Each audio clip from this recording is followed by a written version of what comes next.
The hunting party moved through the forests of Thessaly Prime like shadows that could kill. 12 of them, each standing almost 9 feet tall, their bodies built for violence and death. Their fur was thick and dark, covered with marks of past battles. Their claws could tear through metal. Their teeth could snap bone. These were not animals that felt fear. They were predators that made fear. Captain Hayes led them. He was older than the others from fights that had lasted days, his left eye clouded from an old wound that never fully healed.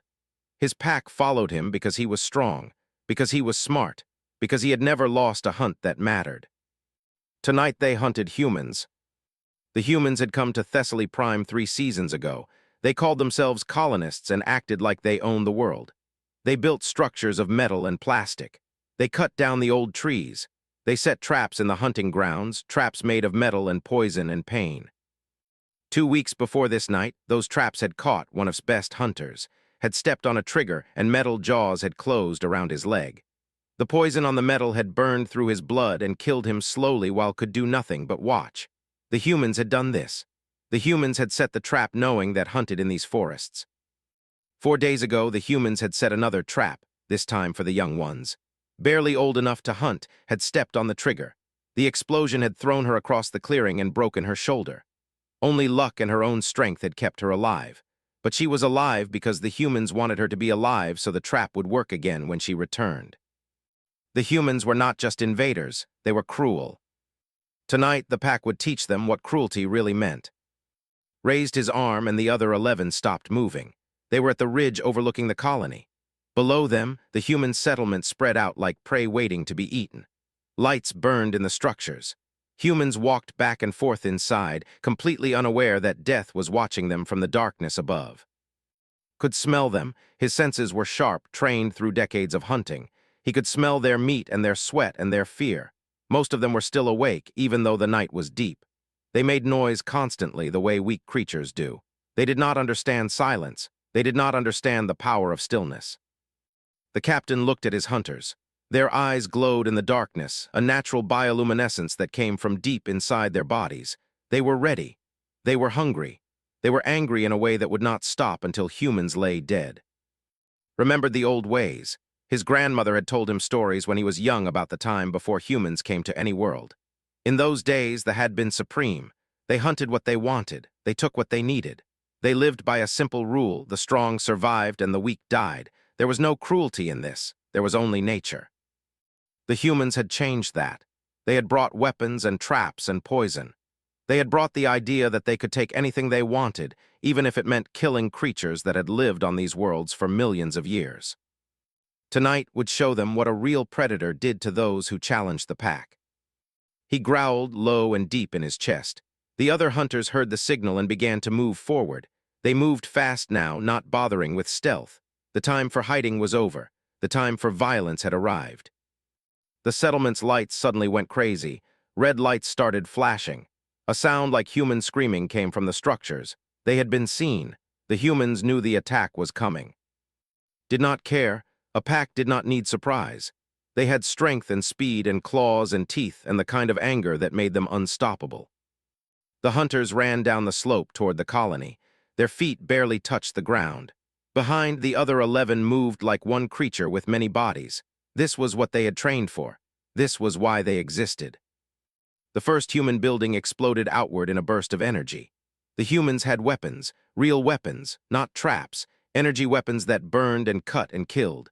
A weapon like that caught the first hunter, a young male named, directly in the chest. Screamed, a sound that was half roar and half something else, and fell. The pack did not slow down. They did not stop. They moved around's body and kept running. Another hunter went down, his arm burned away by an energy blast.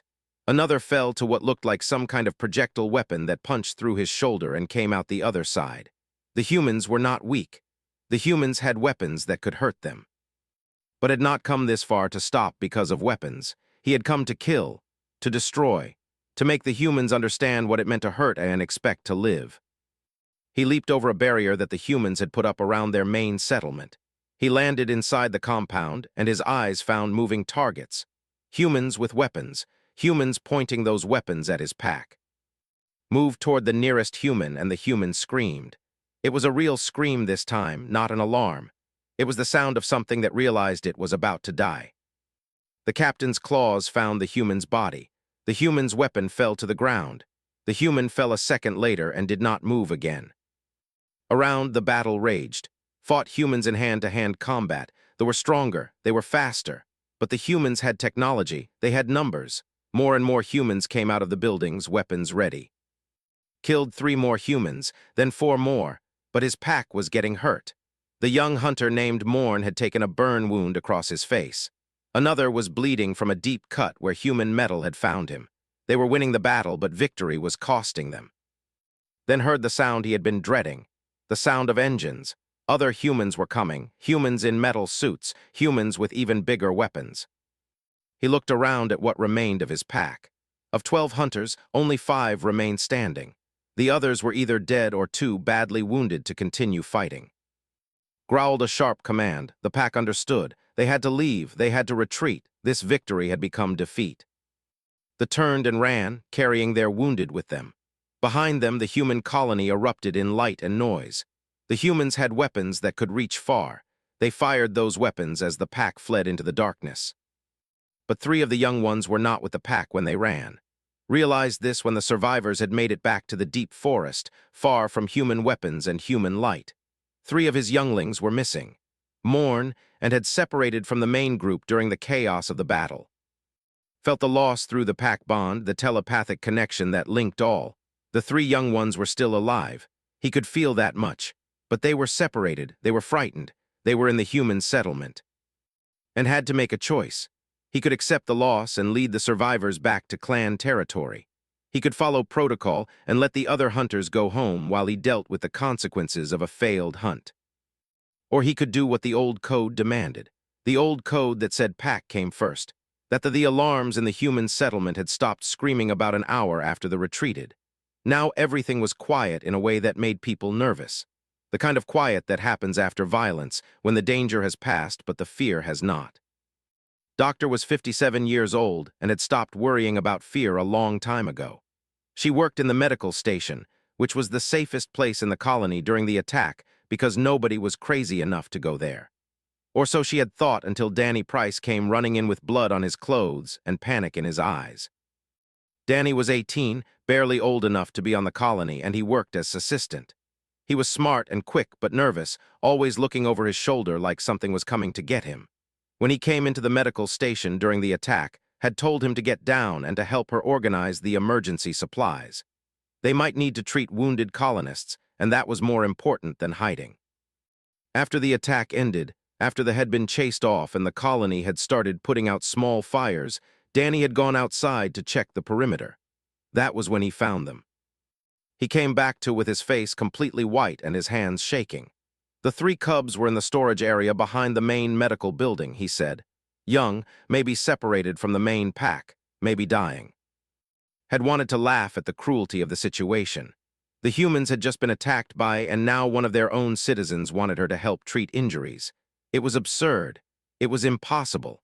It was against every military law and every colony protocol. She went out there anyway. The 3 cubs were huddled together in the thick brush behind the agricultural storage unit. They were small, barely 5 feet tall, which meant they were young. Maybe adolescents, maybe younger. Their fur was dark like the adult, but their eyes were different. The eyes of young creatures, the eyes of creatures that were afraid. One of them had a deep wound across its shoulder. Another was limping and could see blood running down its back leg. The third one seemed less injured but still scared out of its mind. Danny had followed her out and immediately started talking about killing them. He had a knife. He said they were dangerous. He said they were the enemy. Ignored him. She walked toward the 3 cubs slowly, her hands open and her movements careful. She did not run. She did not make sudden moves. She acted like what she was, an old woman who had seen too much in her life to be afraid of anything anymore. The largest cub lunged at her. Its teeth were very real and very sharp. If it bit her, it could probably take her arm off. Did not step back. She did not run. She sat down on the ground instead, which must have confused the cub because it stopped in the middle of its attack. She waited. The cub was breathing hard, its eyes hot with fear and anger and the need to fight or flee. Its 2 siblings stayed back, watching their larger, waiting to see what would happen. reached into her medical bag and pulled out a cloth and a container of water. She had brought them without thinking, just standard medical supplies that a doctor would bring when she was going to look at wounds. Now she used the cloth to wet it with the water. The large cub watched her. Its muscles were still tight, it could still attack, but was not a threat, was not moving toward it with a weapon, was just sitting on the ground with a wet cloth. Made a small sound, a noise meant to calm. It was the noise she had used with frightened colonists and injured animals back on Earth decades ago. It was the noise that said, "I am not your enemy. I am here to help." The cub's breathing started to slow down. It took a step toward her instead of away. Reached out slowly, very slowly, and the cub let her touch its face. She began to clean the dirt away from its eyes with the wet cloth. The second cub, the one that was limping, came closer. This one was smaller, and when turned to look at it, she understood why. This cub was female, while the first one was male, and the third cub, the one that had not been as injured, was another small one, probably also female. Spent the next hour treating the wounds of 3 young. She cleaned the deep gash on the large male's shoulder. She wrapped a cloth around the injured leg of one of the females. She gave the small female medication that would help with pain, medication that she hoped would work on physiology. It probably would. Most carbon-based life forms were similar enough when it came to basic medical care. The 3 cubs let her do all of this. They did not attack her again. They did not run. Instead, they seemed to understand that this human was helping them, that this human was trying to make the pain go away. As the sun began to rise over the eastern peaks, filling the sky with colors of gold and orange, found herself in the sealed medical storage room with 3 young resting against her body. The large male had his head on her chest. The 2 females were tucked against her sides, their breathing deep and regular as the medication pushed them towards sleep. Was old, she was soft in the ways that old people were soft, but she was also strong in the ways that mattered. She had raised 3 children of her own decades ago back on Earth. She had sat with dying patients and held their hands while they passed from one world to the next. She had delivered bobbies. She had seen the absolute worst and absolute best of humanity. And now she was sitting with 3 young, creatures that her people were at war with, and she found that she did not care about the war. She cared about the fact that 3 young creatures were wounded and alone and frightened. Danny had not followed her into the storage room. He was out there somewhere, probably telling the military people what had done. Probably explaining that the doctor had sided with the enemy. Probably saying that she had betrayed the colony. Did not care about that either. She stroked the fur on the large male's head and felt the heat coming from his body. She listened to the breathing of the 2 females. She felt the weight of them against her, and for the first time since the attack had started, she felt calm. The alarms had stopped, the violence had ended, the shooting had stopped, and in this Captain Hayes felt the pain of the missing ones in his mind like a knife that would not stop cutting. The pack bond was telepathic, a connection that linked all who shared blood and clan membership. Through that bond could feel his 3 young hunters. They were alive, but they were separated from him. They were afraid. They were somewhere in the human settlement. The bond was weak at this distance. He could not feel their thoughts clearly, but he could feel their presence, the way a mother can feel her children even when they are in another room and she cannot see them. Stood at the edge of the human settlement and made a decision that went against everything he had been trained to do. The other 3 survivors of the hunting party wanted to retreat. They wanted to go back to the clan territories and report what had happened. Protocol demanded this. A failed hunt had consequences. A captain who lost his hunters had to answer for that failure. But the old code, the real code, the code that ran deeper than protocol and law, demanded something different. The old code said that pack came first, that the young ones were the future, that it did not abandon their own. Told the 3 survivors to go home. He told them to tell the clan elders what had happened. He told them that he would catch up with them later. They did not want to leave him, but they understood the meaning of his orders. When a pack captain said go, you went. Waited until they had disappeared into the darkness, then he turned back toward the human settlement. He would search alone. He would find, mourn, and he would bring them back, and if humans stood in his way, he would destroy them. The captain moved through the outer defenses of the colony like smoke. The humans had set up barriers and lights and defensive positions, but they were not looking for a single. They were looking for another attack. They were focused on the perimeter and the sky and the approaches that a large hunting party would use. A single who knew how to move in silence was a different problem. used the darkness and the shadows, and the way the human lights made it impossible for them to see anything that was not directly in front of them. He climbed over barriers. He moved between buildings. He used every skill he had learned in a lifetime of hunting to get closer and closer to the source of the pack bond. The three young ones were close. He could feel them. They were inside one of the human structures, the building with the blue and white symbols on the side, some kind of human supply station or medical facility. Did not know the difference. He did not care. His younglings were in there and he was going to get them out. He moved toward the building carefully. There were humans walking around outside, carrying weapons. There were lights everywhere. If tried to go in through the main entrance, they would see him and they would shoot, and that would end badly for everyone involved. So decided to do something more direct. He moved to the side of the building where the darkness was thickest. He found a wall that had no windows and no lights. His claws sank into the material of the wall, tearing it like it was made of cloth. He pulled upward and the wall came apart. The humans had built their structures out of weak materials. They had made it easy. Pulled the wall open and created a hole big enough for him to crawl through. He entered the human structure and his senses came alive. The smell of human medicines, the smell of human blood, and underneath that, very faint, the smell of his young ones.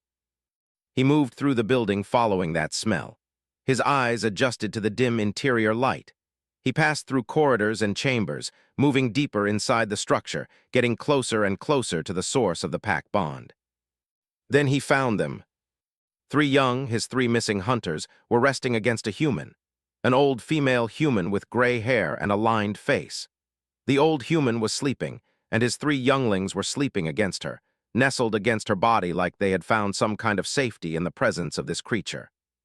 For a moment could not move, he could not think, he could only stare at what he was seeing.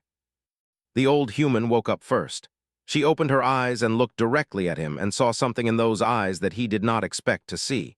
He expected fear, he expected anger, he expected desperation and violence. What he saw instead was calm, acceptance, the kind of peace that comes from knowing you have done the right thing, even when the right thing was completely wrong. The three young ones stirred. They lifted their heads and their eyes found. The large one made a soft sound in his throat. The two smaller ones, Morn and the twins, made similar sounds. They knew him, they knew he was their pack leader. They knew they should go with him. But they did not move. Stepped forward and the rage in his body was building. This human had taken his cubs. This human had stolen them from the pack. This human had done something that made no sense and violated everything that believed. "Step away from the cubs," said in human language, the words slow and difficult in his mouth.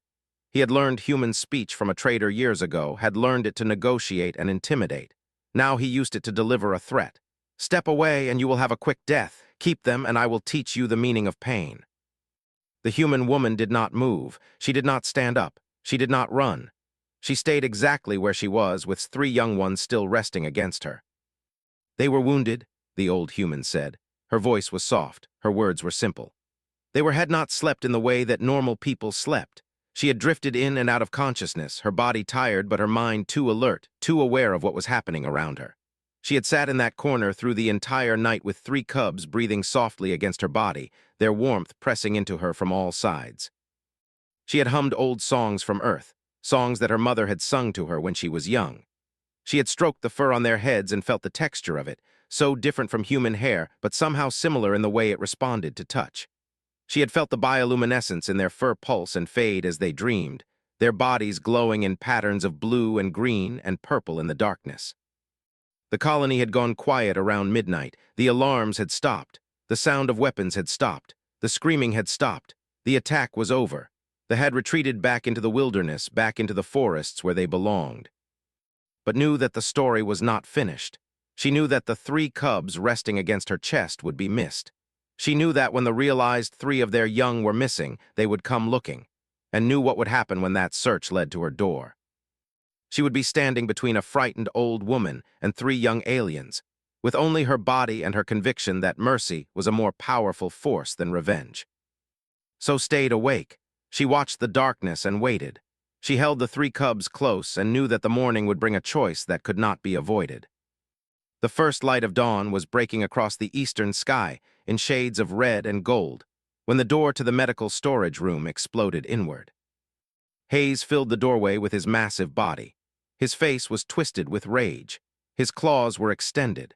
His eyes glowed with the kind of anger that had built up over hours of searching and fear, and the terrible knowledge that his young ones were in danger. Behind him could see soldiers in military suits with weapons ready. They had been tracking through the settlement. They must have followed him to this building. But they were holding back, waiting to see what would happen before they opened fire. 3 charges lifted their heads at the sound of the door breaking. They turned toward and their expressions changed. There was recognition there. There was the connection of pack bond, the telepathic link that said, "This is our captain, this is our pack leader, this is home." But they did not move away from. "Step away from the cubs," said an accented but perfectly clear human speech. His words were careful and slow, the way a creature might speak when using a language that was not native to it. "Step away and you will have a quick death. Keep them and I will teach you the meaning of pain." Did not move, she did not flinch. She did not obey. She sat exactly where she was, with her arms gently around the 3 cubs, protecting them with her old human body against a creature that could tear her apart in less than a second. "They were wounded," said quietly, her voice was steady. There was no fear in it, there was no weakness. "They were afraid, I gave them shelter and medicine and safety. That is what I will continue to do." Morn and the twin females lifted their heads higher. They made a soft chirping sound, a noise that sounded almost like acknowledgement. They nuzzled against's neck, seeking the comfort they had found in her presence, not wanting to break the connection they had made with this human. The larger male opened his eyes fully and made direct eye contact with. The young's expression was complex. There was acknowledgement of pack leader. There was respect and the understanding that was in charge. But there was also something else, something that looked disturbingly like choice.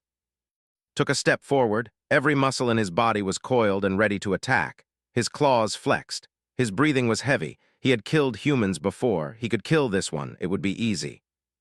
But his young ones did not fear him in this moment. That was what stopped him. His pack did not show fear. They showed calm. They showed something that did not want a name but could not deny. They were choosing to stay.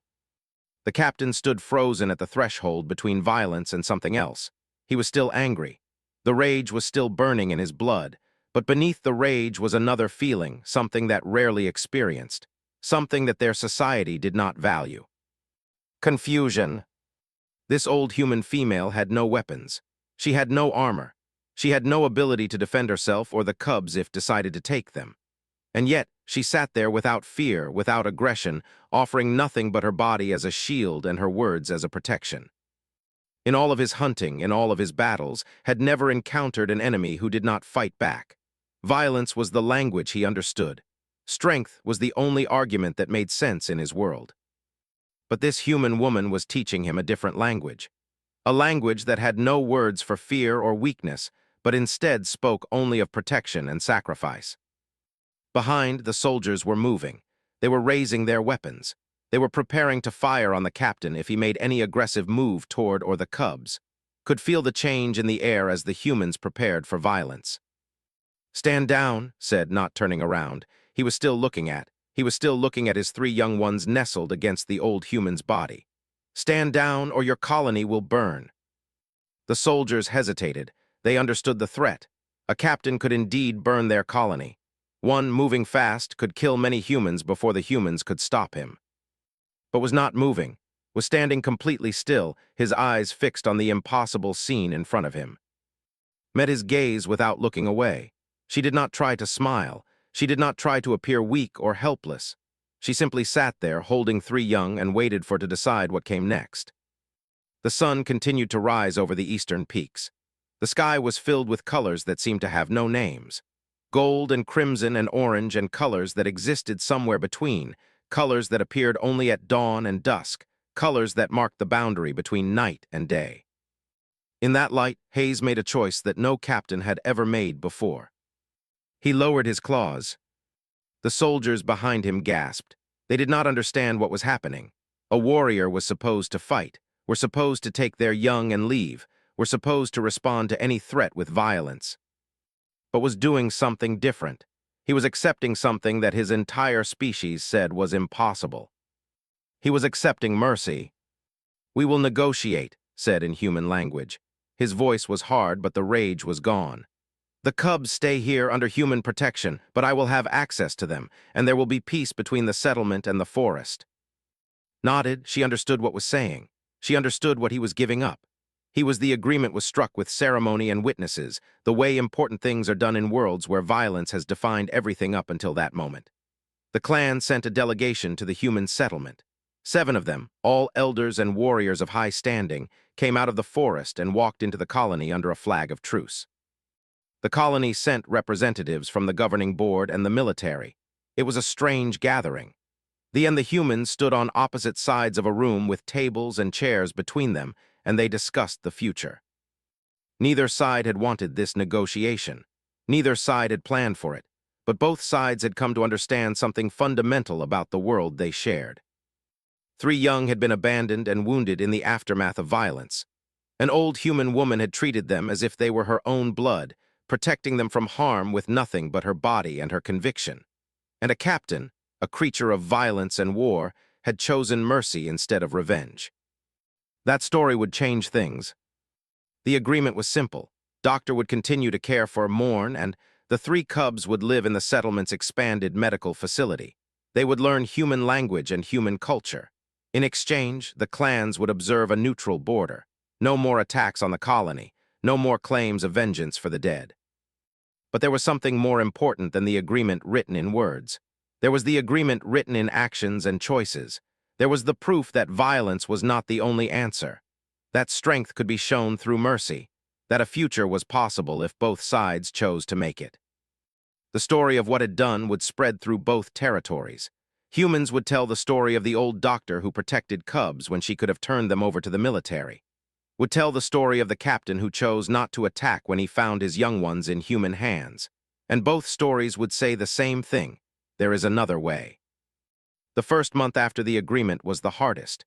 Visited the settlement frequently, arriving alone at the edges of the colony and asking to see his young ones. The humans were nervous. They were nervous. Everyone was waiting for the agreement to fail.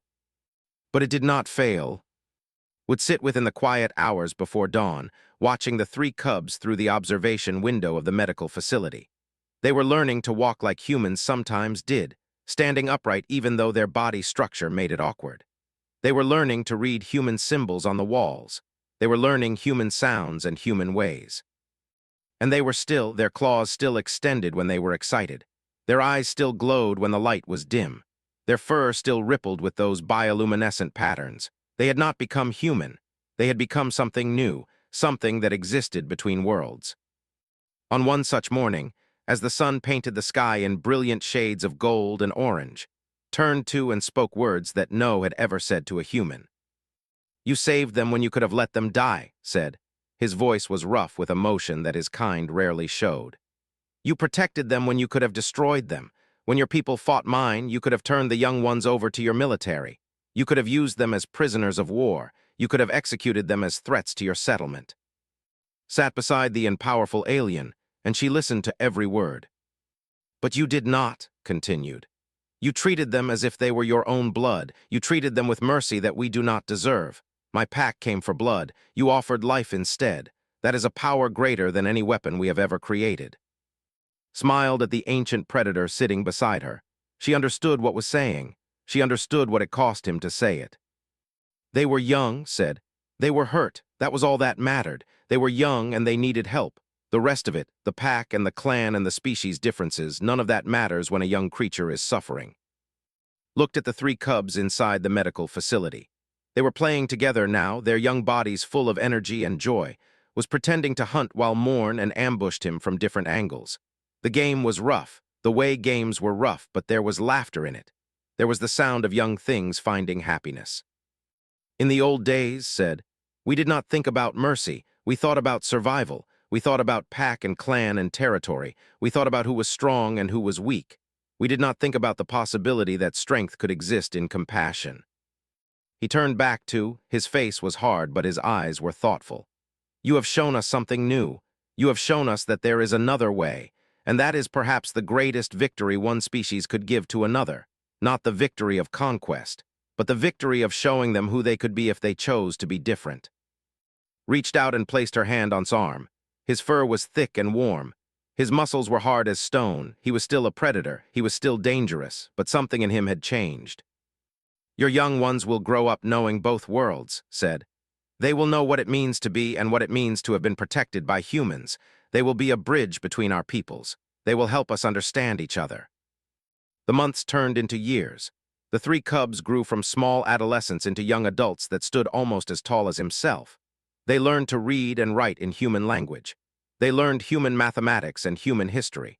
But they also maintained their heritage, running through the forests with on nights when he came to visit, hunting and training in the ways of their people. The neutral border between the settlement and the territories remained stable.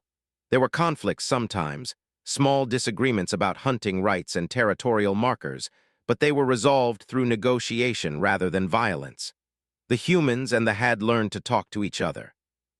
And it had all begun with one old woman and three young creatures who had found safety in each other's presence. One dawn, years after the attack, stood at the observation window watching the three cubs, now grown into strong hunters in their own right, training with humans in the settlement's defensive force. They were teaching humans how moved and fought. Humans were teaching them human tactics and strategy. Stood beside her, as he did most mornings now. "They have chosen their own path," said. "They are not fully anymore, but they are not fully human either. They are something new, something that we never expected to exist." Nodded. "That is the gift of mercy," she said.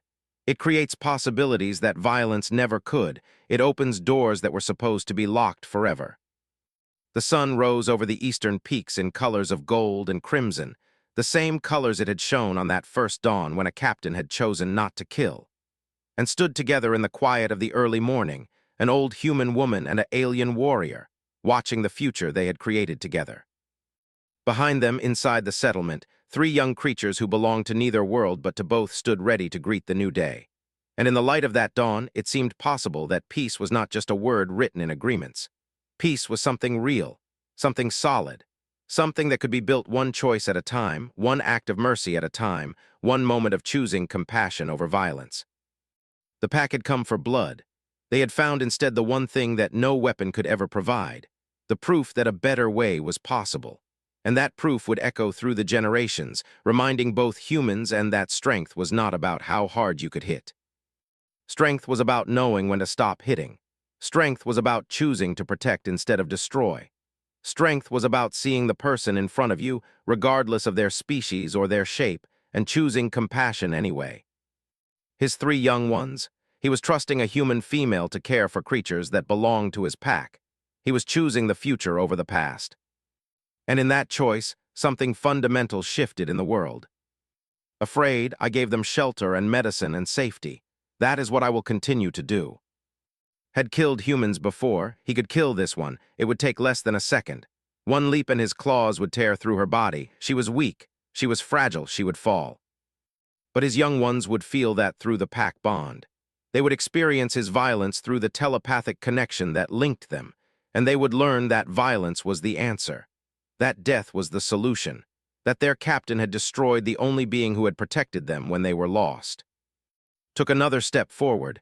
Every muscle in his body wanted to attack. Every instinct told him to fight.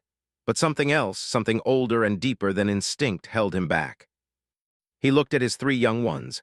They looked back at him, and for the first time in his life as a captain, understood that strength was not about being the fastest or the strongest. Strength was about being able to stop yourself from doing the thing you wanted to do most.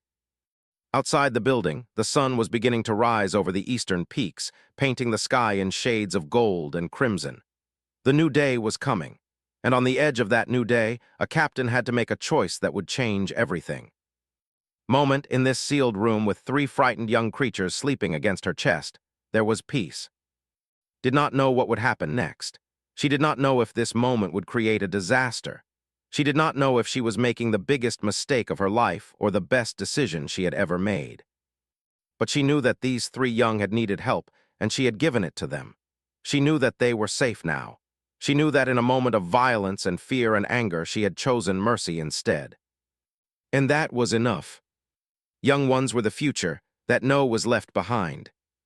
Made his choice. He sent the three surviving hunters back toward clan territory. Then he turned back toward the human settlement, moving alone into the darkness. He would find his younglings, he would bring them home, and if humans stood in his way, he would move through them.